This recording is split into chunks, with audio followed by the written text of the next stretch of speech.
Bakunzi ba BBC Gahuzamiryango n'Ijwi ry'Amerika, turabasuhuje aho muherereye hose ku isi. Tubahaye ikaze kandi kuri uru rubuga twabashyiriyeho rucishwaho amakuru ya BBC n'Ijwi ry'Amerika mukunda muri benshi. Ikaze, nimujye kure.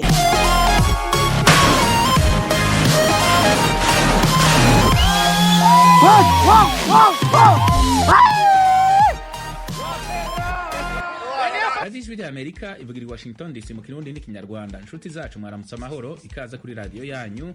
Muri kumwe na Fidel Niyongabo mu makuru yo muri iki gitondo. Leta y'u Rwanda ivuga ko amahanga yirengagiza amasezerano y'u Rwanda na Nairobi ku bijanye no kugarukana amahoro mu buseruko bwa Repubulika ya Demokarasi ya Kongo.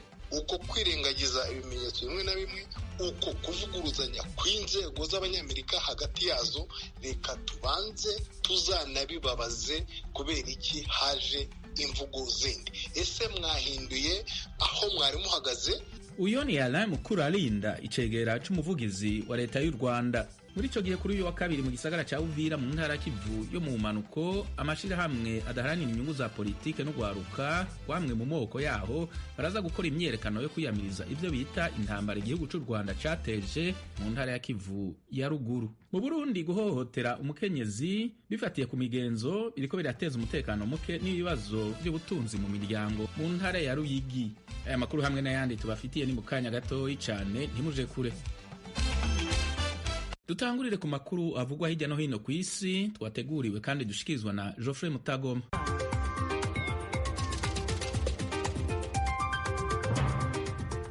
Amakuru yo hirya no hino ku isi tuyahere muri Guinea Conakry, aho ubutegetsi bwa gisirikare bwasheshe guverinoma buvuga ko buza gushyiraho indi nshyashya.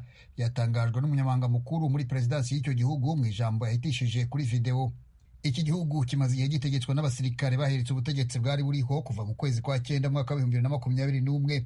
Umuryango w'ubukungu mu karere ka Afurika y'Uburengerazuba CEDEAO umaze igihe wose igitutu ubutegetsi bwa gisirikare usaba ko butegura amatora bidatinze bugasubizaho ubutegetsi bwa gisivili. Tariki 22 z'ukwezi kwa 10 2022 impande zombi zemeranyije ku mezi 28 y'inzibacyuho.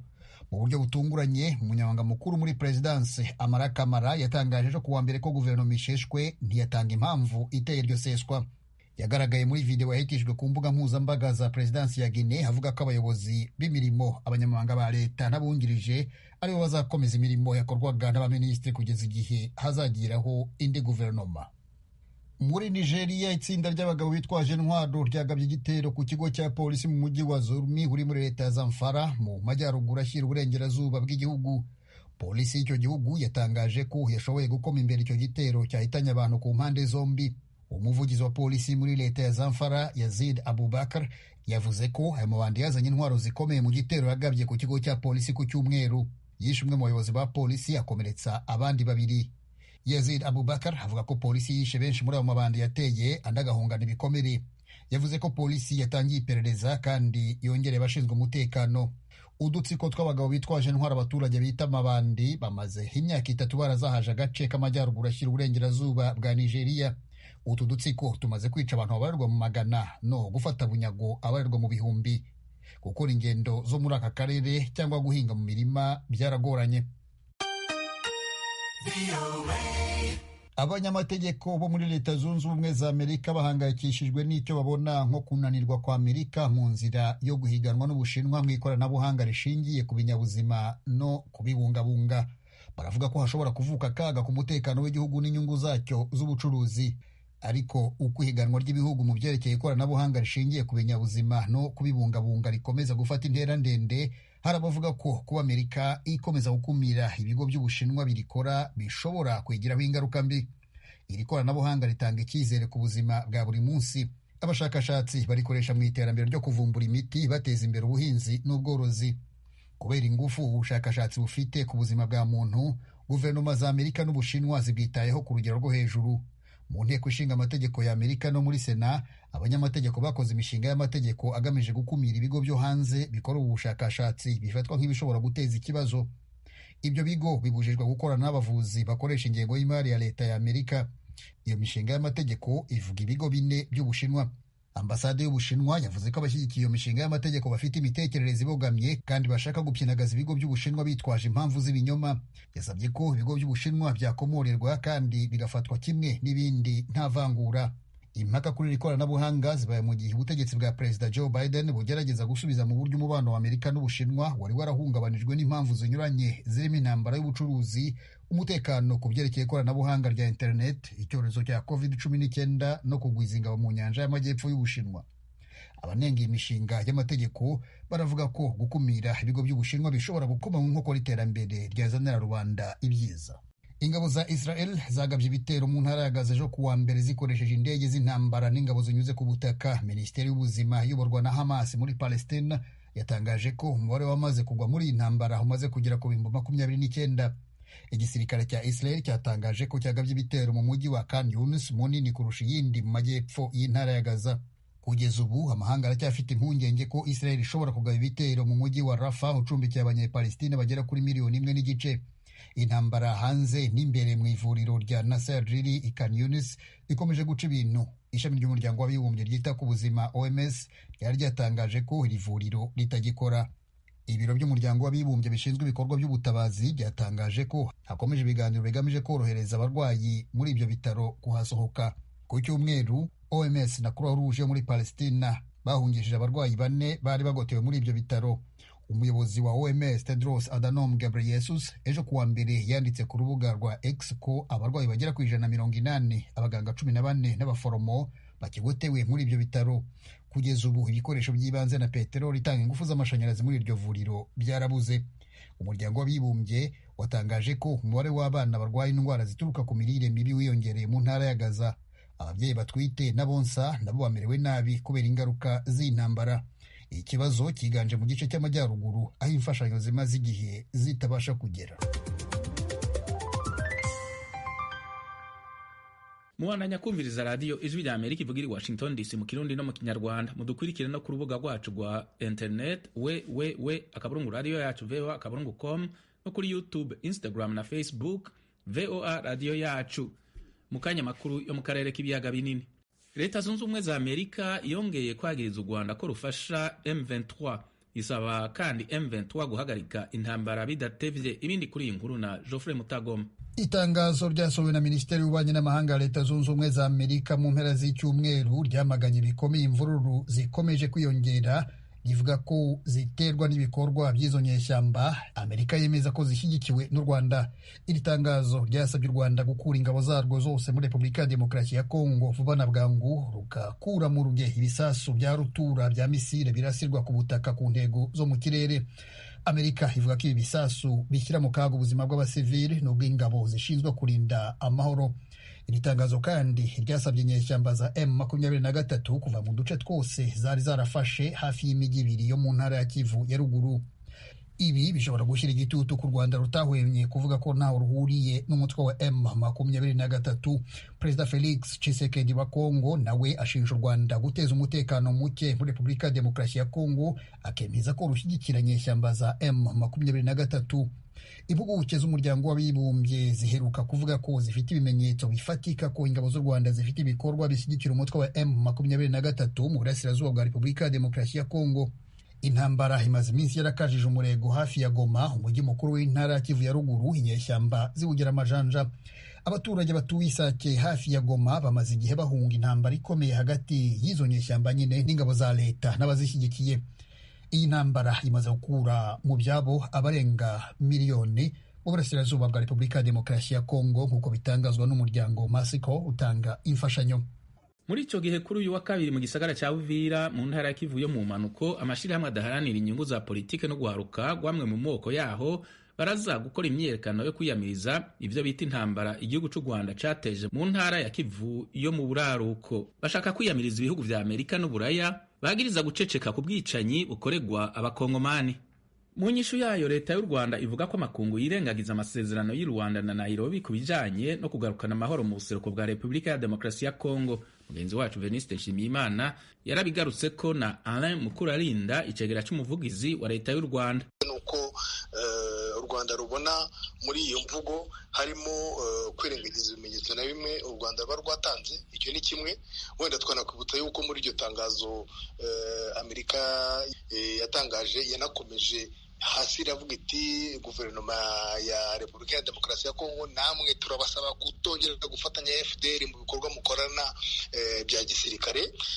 Noneho ariko tugarutse ku bireba u Rwanda, ni ukuvuga ngo harimo no kuvuguruzanya, kubera yuko urabona umukozi umwe mukuru, ambasaderi cyangwa ambasaderisi wa Leta Zunze Ubumwe za Amerika ari Kinshasa, hari imvugo afite. Hari ejo avuga mu izina rya guverinoma ya Leta Zunze Ubumwe za Amerika, hari indi mvugo azanye. Hanyuma hari n'imvugo cyangwa se ibikorwa byakozwe n'inzego nkuru z'ubutasi zari zifite akazi nk'ak'umuhuza hagati ya guverinoma ya Kongo na guverinoma y'u Rwanda. Ndetse niba mwibuka neza, hari na bimwe byagiye hanze mu byo basabaga. Icyo basabaga ni iki? Ni ukuvuga ati mwa bihugu mwe nimugabanye ingabo zanyu ku mipaka y'ibihugu byanyu. Iyo gihe urumva ntabwo bavuze ngo nimugabanye ingabo hari n'izinjiye n'izisohoke, baravuze ati ingabo ziri ku mipaka. Naho u Rwanda rukavuga uti uko kwirengagiza ibimenyetso bimwe na bimwe, uko kuvuguruzanya kw'inzego z'abanyamerika hagati yazo, reka tubanze tuzanabibabaze kubera iki haje imvugo zindi. Ese mwahinduye aho mwari muhagaze mu byo twari turimo muri izo nzego zose tuvuze zitanga zivuga amagambo atandukanye? Mwahinduye aho mwari muhagaze ngo n'u Rwanda rumenye uko rwitwara? Ngicyo igisubizo guverinoma y'u Rwanda yatanze, ibanza kugaragaza ibidasobanutse muri izo mvugo, ndetse inavuga iti tuzanabibabaza kugira ngo babisobanure mu buryo bwimbitse. None se ku bisabwa na Leta Zunze Ubumwe za Amerika mwiteguye kuba mwashyira mu bikorwa magingo aya n'ibihe? Ku bisabwa Leta Zunze Ubumwe za Amerika ni ukubanza kubabaza ku mvugo zabo batangaza n'abayobozi batandukanye bahagaze he mu by'ukuri. Niba rero u Rwanda rubonamo hari ibintu birimo bivugwa bikorwa bihabanye, icyo gihe ibyiza ni uko mbere y'uko hagira ikindi gisubizo gitangwa, u Rwanda rubanza rukabaza rukamenya neza rusubije ko rwasubije nibura ku kintu noneho cyumvikanye, ejo umuyobozi umwe atavuga kimwe undi akavuga ikindi. Mu cyumweru gishize habaye imyigaragambyo i Bukavu, n'uyu munsi yabaye i Goma, yabanjijwe n'iyabaye i Kinshasa. Abanyekongo bamagana Leta Zunze Ubumwe za Amerika bavuga yuko zifatanyije n'u Rwanda mu bikorwa byo gushyigikira iyo M23 irimo muri Kongo. Mwebwe muhagaze he hamwe na Leta Zunze Ubumwe za Amerika, mukorana mute? Urabaza se kuri ibyo myigaragambyo iri kuba? Ndashaka kubaza mukorana mute mu gihe abanyekongo batekereza ko Leta Zunze Ubumwe za Amerika ziri kumwe namwe, ariko Leta Zunze Ubumwe za Amerika nazo zikaba uhwiturira kuva muri Kongo? Imikoranire yanyu ihagaze he, nubwo bwose mubasaba kuyisobanura birushijeho? Ugize neza kubaza iki kibazo, kubera yuko ubwacyo kirerekana yuko uko kuvuguruzanya kurimo. Abanyekongo bati abanyamerika nimutuvire hano, mwanze kudufasha mufatanyije n'u Rwanda. Abanyamerika nabo ku rundi ruhande, nk'uko iri tangazo ryabigaragaje, ibyo banavuze bati banyarwanda mufatanyije na M23 ariyo na Kongo ishinja u Rwanda. Niyo mpamvu u Rwanda rugomba kubigendamo neza, rukavuga ati ibi bintu bigomba kubazwa kandi bigasubizwa mu buryo nako bigasubizwa kugira ngo u Rwanda rugire icyo bivugaho rubyitondeye. Naho kubirebana imikoranire y'u Rwanda na Leta Zunze Ubumwe za Amerika, mbere na mbere umubano ni mwiza. Iki ni ikimenyimenyi, ni uko niba hari n'ibidasobanutse ibihugu byombi bibwirana, haba mu nama zitandukanye cyangwa se no ku mugaragaro gutyo, umwe agakora itangazo undi agakora irindi, ariko akavuga ati nzanamubaza uko ibintu bihagaze. Hanyuma nk'uko nigeze kubikomozaho no muri iri tangazo birimo, Amerika binyuze mu rwego rw'ubutasi ni umuhuza w'ibihugu byombi, ni igihugu cy'inshuti kikaba n'igihugu cy'umuhuza gitanga inama, gifasha kugira ngo harebwe uburyo iki kibazo cyakemurwa binyuze mu nzira y'ibiganiro, mu nzira y'imishyikirano. Nta kibazo rero kiri hagati y'u Rwanda na Amerika. Kuba babwirana ibintu bitandukanye kubera ko aricyo batumvikanyeho ni ibisanzwe. Alain Mukurarinda, umuvugizi wungirije wa Leta y'u Rwanda, ndagushimiye cyane ku bw'aka kanyuhaye Ijwi ry'Amerika. Murakoze namwe. Muri icyo gihe abanyagihugu barenga 300 barakoze imyiyerekano mu gisagara ca Goma, umugwa mukuru w'intara ya Kivu yo mu buraruko muri Repubulika ya Demokarasi ya Kongo. Umumenyeshamakuru Jimmy Shukrani Bakomera yarayikwirikiranye, aratubwira ko baturiye amabendera ya Leta Zunze Ubumwe za Amerika, umuryango w'ubumwe bw'Uburaya, Ubufaransa na Uganda. Bagiriza ivyo bihugu ko biha imfashanyo abagwanya ubutegetsi bo mu mugwi M23. Jimmy Shukran Bakomera adufitiye ibindi kuri iyi nkuru.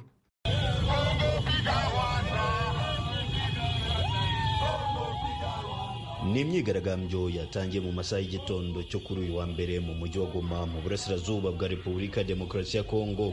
Abigaragambya bari bagwiriyemwo abagize amashyirahamwe atabogamiye kuri leta yo mu mujyi wa Goma, cyane urubyiruko ndetse na societe civile. Mu ndirimbo zitandukanye aba bavuga ko barambiwe ubwicanyi bukomeje gukorerwa abasivile mu burasirazuba bw'igihugu buterwa n'intambara z'urudaca, cyane mu ntara ya Kivu ya ruguru, aho ingabo za Congo FARDC zihanganye n'inyeshyamba za M23. Urugendo rw'abigaragambyaga rwatangiriye muri Rond-Point Signers ihuza imihanda itatu, umwe uva Goma uje Nyiragongo na teritwari ya Rucuru, uva mu mujyi rwagati ukomereza muri Sake mu teritwari ya Masisi, n'undi werekeza ku biro bya guverineri w'intara ya Kivu ya ruguru. Mbere y'uko batangira urugendo rwabo bari batangaje ko rugarukira mu mujyi muto wa Sake. Aba babanje gutwika amabendera y'ibihugu bitandukanye birimo Leta Zunze Ubumwe za Amerika, Ubumwe bw'Uburayi, Uganda ndetse n'Ubufaransa. Abarenga 300 bari bitabiriye imyigaragambyo, bose barashinja umuryango mpuzamahanga ndetse n'ibindi bihugu bimwe byo muri Afurika gufasha abarwanyi b'umutwe wa M23 mu ntambara uhanganyemo n'ingabo za Congo FARDC. Aba kandi barashinja ibi bihugu kugira uruhare mu bwicanyi bukorerwa abakongomani mu burasirazuba bwa Congo. Espoir Aspirine n'umwe mu banyamuryango bishyira hamwe Lucha RDC Afrique wari witabiriye imyigaragambyo. Les États-Unis c'est eux qui fournissent les armes au Rwanda. Vous vous rappellerez comment Leta Zunze Ubumwe za Amerika nizo zifasha ibi bihugu byose, yewe ntitwatinya kuvuga ko birimo n'u Rwanda kuko ibimenyetso byaragaragaye. Twebwe rero ntabwo dushobora gukomeza kwemera kubana n'ibihugu bitadushakira amahoro. Murabizi no mu minsi yashize na Uganda nayo yatangiye kugaragara ko yohereza abasirikare muri Kongo kugira ngo bafashe M23. Niyo mpamvu twaje kwigaragambya dusaba ko leta ya Kinshasa yitandukanya n'ibi bihugu kandi kava mu muryango mpuzamahanga kuko ntacyo ufasha abanyekongo. Abanyekongo twese nta cyiza tubona kuri ibi bihugu. Nubwo umuyobozi w'umujyi wa Goma yari yatangaje ko imyigaragambyo itemewe, inzego z'umutekano zirimo polisi y'igihugu ndetse na FARDC zagerageje kurindira umutekano abigaragambya, dore ko nta kintu nabo bangije. Urugendo rwabo rwakomereje ku muhanda mugari uva Goma werekera Sake muri teritwari ya Masisi, aharimo kubera imirwano ubu. Mwambaka Nkukulu, umwe mu bitabiriye imyigaragambyo, nawe avuga ko amahanga akwiye kureba ibibera muri Kongo akabishakira igisubizo kirambye. Uyu we yibutsa ko ibihugu byose bifasha inyeshyamba za M23 bikwiye gufatirwa ibihano vuba byihuse.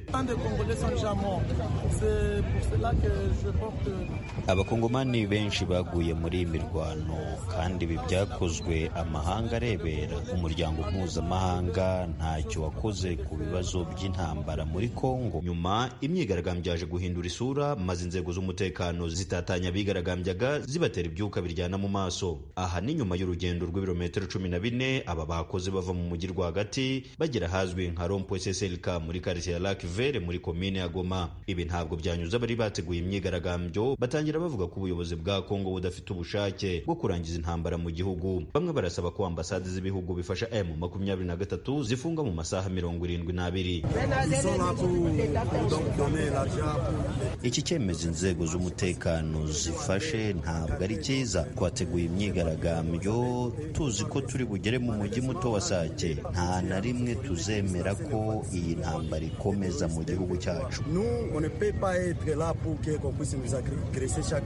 Amiral Biliwabo Senghor, umusesenguzi wa politiki ya Kongo, we avuga ko gutwika amabendera y'ibihugu bikekwa ko bifasha M23 bidashobora gutanga igisubizo kirambye ku bibazo abanyekongo bahura nabyo. C'est un signal fort que les manifestants venaient de lancer auprès de la communauté internationale. Nibyo ni ikimenyetso gikomeye cyane abigaragambya batanze ku muryango mpuzamahanga. Gusa gutwika ibendera byo ni icyaha gihanwa cyane, haba hano muri Kongo yewe no mu bindi bihugu. Ariko ni ikimenyetso gikomeye aba bashatse guha umuryango mpuzamahanga ko bamaze kurambirwa kubona abanyekongo bapfa umunsi ku wundi nta gikorwa vuba na bwangu. Igihe hatageze igikorwa aba aba bazatangira gukora ibindi bikorwa byo hejuru birimo nko kuba bakwirukana ku mugaragaro Leta Zunze Ubumwe za Amerika muri Kongo, Ubufaransa ndetse n'ibindi bihugu.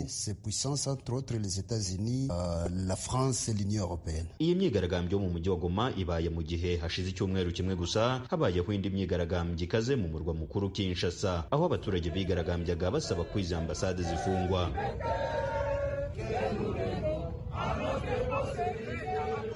Jimmy Shukrani Bakomera, Ijwi rya Amerika, Igoma. Mu Rwanda, Beatrice Munyenyezi yabwiye sentare nkuru ya Huye imuburanisha ku vyaha vy'ihonyabwoko kw'icaha kibazwa uwagikoze ku giti ciwe. Avuga ko adategerezwa kuzira ivyaha umuryango yarongowemwo wakoze. Ni inkuru ya Eric Bagira ubusa. Imiburanire ya none yibanze ku kunenga ubuhamya bw'abatangabuhamya batanze muri uru rubanza Beatrice Munyenyezi aburanamo n'ubushinjacyaha ibyaha bya jenoside. Abatangabuhamya ni 10 kuri buri ruhande.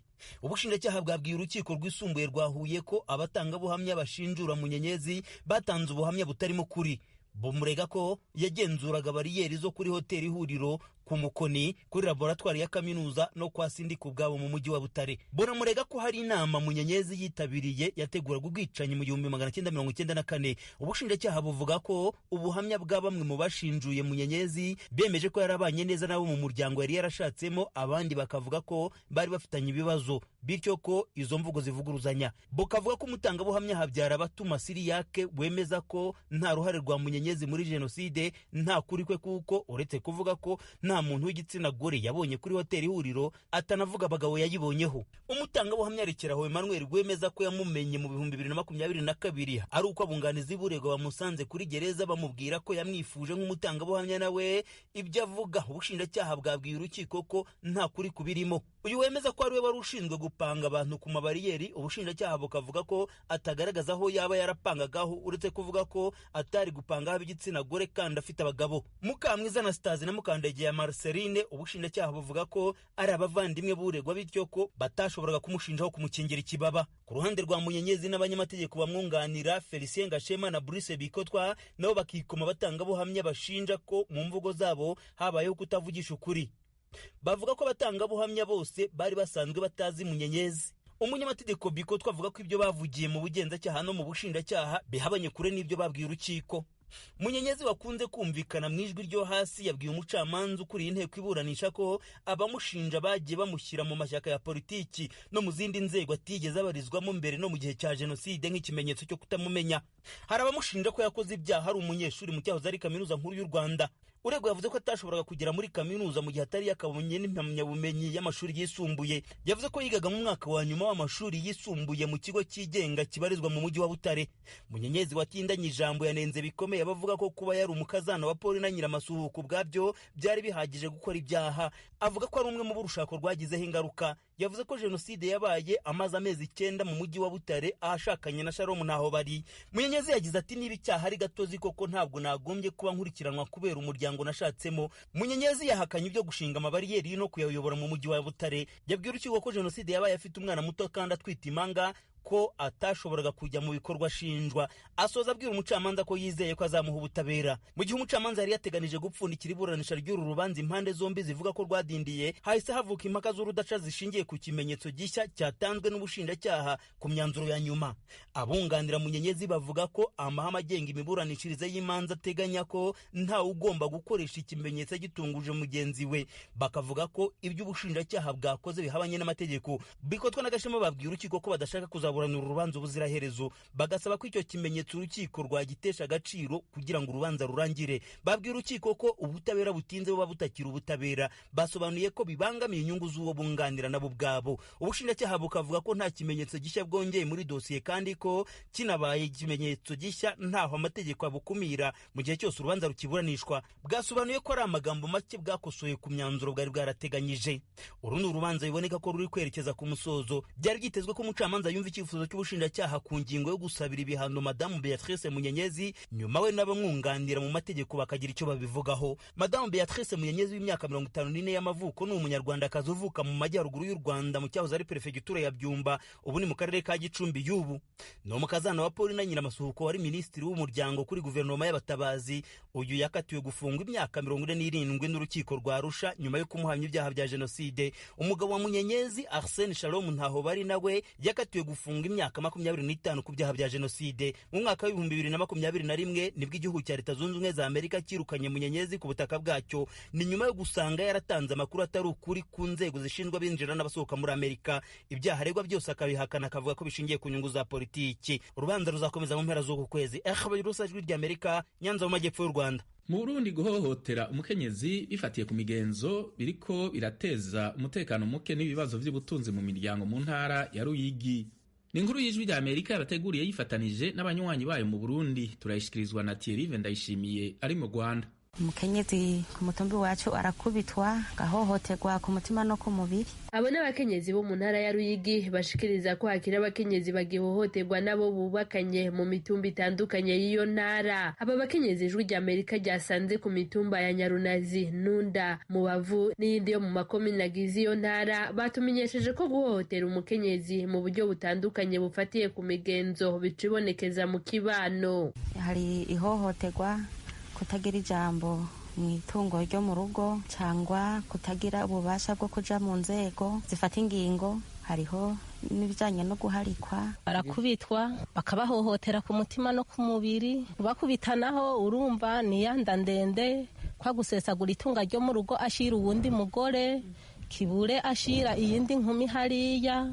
Ibyo byose ngo bikaba biterwa n'akaboregwe hamwe n'abagabo bataratahura ko umugore nawe yogira uruhara mu itunganywa ry'urugo, abo bo bise abagabo ba niryo. Uwo mugabo Minani Bosco wo muri komine Bweru aremeza ibi bishikirizwa n'aba bakenyezi bo mu Ruyigi ko hari abagihohoterwa hamwe mu mitumba, bituma basunitse yoga bashwana, ugasanga bariko bapfa nk'imyimbu, ugasanga umwe akoze ubundi ugasanga bapfa ibintu by'ubukene biri mu nzu. No mu ntwaro baremeza ibyo bishikirizwa n'abo banyagihugu. Musitanteri wa komine Bweru Diane Niyibitanga nawe aremeza ko ibikorwa byo guhohotera umukenyezi bikiriho. Amabi akunda gukorerwa abakenyezi ngaha muri ino komine arahari muri rusangi, ayagwiriye nayo yabahohoterwa bakubitwa nabo bahohoterwa byo gusesereza imitima yabo. Yongera ko biva ku bagabo bataratahura ko naho umugabo ari umutwe w'urugo abwirizwa kuzuzwa n'umukenyezi, co kimwe n'abakenyezi bamwe bibaza ko umukenyezi ari uwo gukenyerera ko. Nkuko bibandanya bishikirizwa n'aba banyagihugu tuhasanze mu mitumba y'amakomine agize intara ya Ruyigi, iyo ngeso yo guhohotera umukenyezi ifatiye ku migenzo irateza ingorane zitari nke mu kibano no mu iterambere ry'imiryango. N'abana iyo umugore yahohotewe ntibiga neza, ukaca usanga ingo zirasubira inyuma kuko umukenyezi yahohotewe nyine urugo rutegerezwa gusubira inyuma, n'ubutunzi buragabanuka.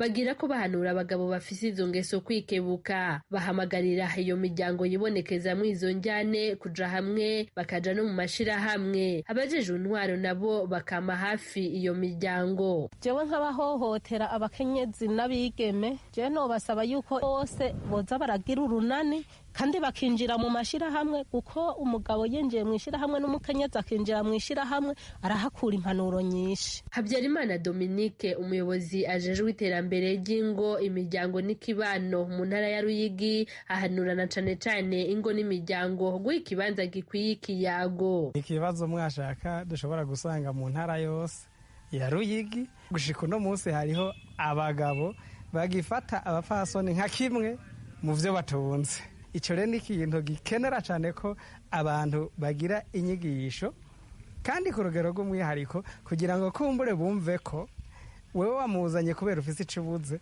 kandi icubuze ariyo ntererano yiwe. Umutire nyamukuru ushobora gutuma ivyo bigenda neza n'iki n'ikiyago. Ku bwa Diane Niyibitanga, musitanteri wa komine Bweru, iyo hagize abitura intwaro babumvisha ko guhohotera umukenyezi ari icaha, byaba ngombwa bakabashikiriza inyamiramabi zikabatunganiriza. Iyo bikiri hafi naho ngo barahanura abafitaniye amatati bagahabwa n'inyigisho, gutyo bagatahuzwa. Ahanura abajejwe intwaro n'ikibano kuba hafi y'imiryango babona ko bitifashe neza. Turahanura rero cyane cyane abajeje intwaro hariya mu kibano, muri za nyumba komi, za gacimbiri no ku mitumba, ko nyabuna boza baraba hafi abenegihugu bajejwe, babahanura hakiri kare ari abo babonye ko habaye guhohotera bimwe biboneka bimwe ari icaha bashobore kubarungika hakiri kare mu nyamiramabi gutyo bahanwe vy'akarorero kugira ngo n'abandi mu kibano ntibabandanye izo ngeso bazitamwo kuko bica bituma ikibano kica kibandanya gitosekara na ryaterambere turondera ntiduheze ngo turishikeko. Nshuti mwari muduteze amatwi, aha ni ibiganiro vyacu vyo muri aka kanya bigarukiye. Turabashimiye cyane ko mwahisemwo gukurikira radiyo Ijwi rya Amerika. Turashimiye kandi na bagenzi bacu bose bagize uruhara muri ibi biganiro. Nadia Taha niwe yadufashije kubashikiriza ibi biganiro. Kuri mikro mwari kumwe na